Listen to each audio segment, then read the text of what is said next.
Hello, welcome back to Profits Unlimited podcast channel. Wayne Vose here, coming to you live from our Turfs Up Radio studio in always beautiful Louisville, Kentucky. And hopefully we get our Derby in this year. We'll see how that all goes. But anyway, just a quick segment on doing the right thing. And I'll tell you what provided the impetus for this was a phone call 5 minutes ago. A lady calls us and she says, I need some grading work done in my yard. And so, okay, that one question led to the next, right? And we're finding out, where she's located and what she's looking to get done. And come to find out, she was in an area of our city that has shotgun-style houses, which they're very small homes for somebody that doesn't know, and they're just side by side, very limited access to the backyards. And I tried to explain to her after I had her tell me what she was looking for and what she wanted to get done, that we were probably not the best company for her, and that she needed to look for a company that had smaller equipment that could access her backyard.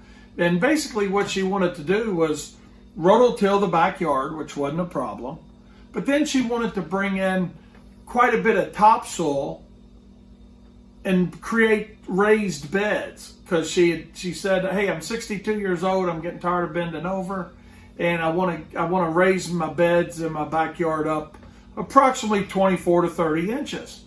And I'm thinking, all right, that's a lot more topsoil than what she's really thinking about she's going to need to do raised beds in an area of about 1,500 to 1,800 square feet so she can access those beds.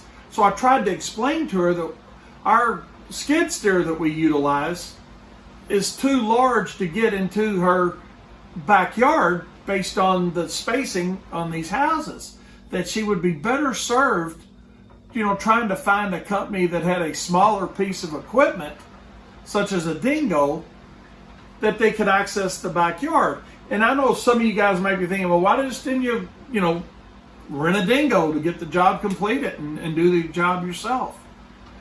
41 years in business, I've realized that sometimes no is more profitable than yes. Not that we couldn't go out and rent the equipment, do the job, and have a satisfied customer, bill the work, and get paid. But in this situation, I think she's better off finding a company already with that dingo that has the width and the capacity to get the dirt in, because one of her suggestions was, well, can you just bring it in like a bucket? And I'm thinking, okay, she has no idea what a 5-gallon bucket, how many trips this is going to be, and or wheelbarrows to raise something 24 to 30 inches over that type of square footage. And so the whole point of this is two things.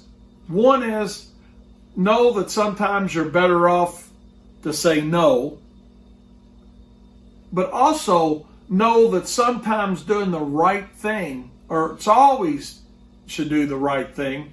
As a guy that works with us always says, there's not a right way to do it wrong.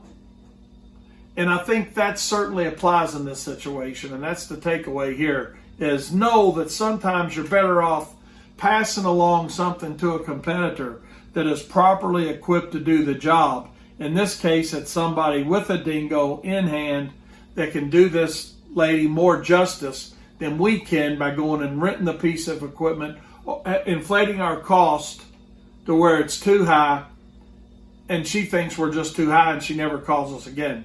As a matter of fact, she appreciated it after I talked to her about 15 minutes that I was sending her to somebody else with the proper equipment to do the job.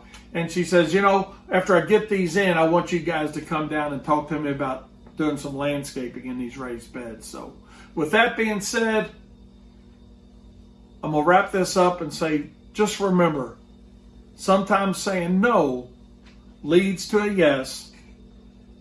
And also, sometimes it's better to pass and give the job to somebody else that's properly equipped to do the job.